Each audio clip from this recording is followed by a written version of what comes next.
Hello, my friends. Welcome back to the Soupier. So today I wanted to talk to you guys about something important when I was coming back from California and I was checking out Yosemite and I was moving more east. So this is going to come up kind of in another video where I wanted to cover some areas. If I showed you a map of the United States, there is much more dispersed camping or camping where you can boondock for free on the west side of the United States because there's tons of BLM land and tons of national forest lands or state lands where you can disperse camp or you could park for free or very cheaply. But as you go more east, you might have to make a reservation at a campsite. And when I was traveling east from California upon visiting Yosemite, when I was traveling back east, I found myself having to make a campground reservation. So I paid $48, I think was the most expensive one. And the three things that they have there, I didn't need. I didn't need a 240 outlet to hook up my electricity. I didn't need a water hookup, and I really didn't need a sewage hookup because all of my stuff is self-contained in a minivan. Now, I had to park at this place, and it was kind of funny. I just pushed my minivan into this really big concrete pad that was designed for like a 38-foot toy hauler or a Class A motorhome or a motor coach. And it was funny because I was surrounded by these guys, and these people would approach me and talk to me about my setup. They all thought it was cool, no negative judgment. I toured some amazing, they're not really RVs. They're like a home on wheels. I really, checked out a couple of them, and they're pretty cool. So I got no negative feedback or anything like that, at least not to my face, but I paid $48 for that. Now, when I was moving more east, I had to make another reservation. And this gentleman actually asked me, hey, he said, as long as your vehicle is under 18 feet, because I was talking to him, I have a minivan, and because they ask you how big it is. And I said, well, I have a minivan that's 17 feet. He said, good, well, I can put you in a tent site if you really want, because your vehicle's under 18 feet long. Now, it's an important rule to ask them if the site is hike-in or not, because there have been some tent sites to where you actually have to hike into it, which obviously if you have to hike into it, your minivan's not going to be able to get there.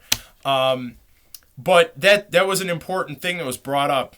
And another thing I always ask if I'm camping with more than one person, if they would allow two minivans to park there. Because when I was coming home, I reserved a tent site. I called them, and I had a buddy of mine that I met up with, and he was caravanning with me. And we asked for a tent site, and we got it for, I think, like $14 for two minivans overnight. And it was really cool. We were out, in the woods and stuff like that. We were able to fit both of our camper vans right there in the site, which was kind of neat. Now, you might, if you camp there without asking permission, if you can use your camper van there, you might have to set up like a decoy tent I heard about. This is where I like my Sienna more than any other camper because there's so many things that are very cost effective when it comes to having a minivan on wheels.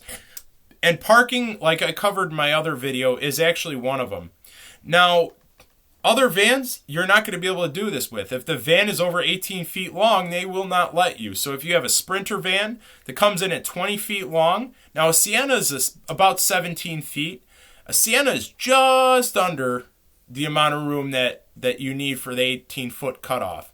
Now a Sprinter van is usually about 20 feet. One of the Pro Masters, or I can't remember the last one, is a Transport. The Ford Transport. So yeah.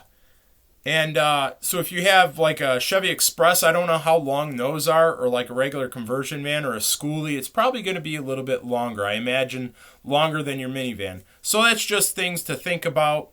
But yeah, it was way cheaper for two of us to reserve a tent site, and I was like, that is really cool. So when it comes to making reservations and stuff, that's just something that's on the back of my mind. That's what makes minivans still, just cost effective. They can be a daily driver, and, they're very, very cost effective when it comes to fuel and all that other jazz. So, of course, having a tent site, if you have something all-wheel drive, that sometimes helps as well, because a lot of these tent sites are grass. They don't use concrete so your car might sink into a little bit of mud if you have any there and you don't want to get stuck. So anyway, I just thought I'd share this idea with you guys. I thought that was really cool, to where I can, if I'm making a reservation, I can call and ask, hey, do you guys have a tent site, and would you allow for a 17-foot, camper van, mini camper van to set there or whatever? That is really cool. And I know a lot of our vans are pretty much self-contained. We don't have to plug them into nothing, which is really cool. So, all right, my friends, thank you so much for watching. Hopefully you guys are not snowed in. Hopefully you guys are taking care, having a happy after holiday. Make sure you like, subscribe, and share. Check out my Patreon as well. There's some free recipes on there. Take care.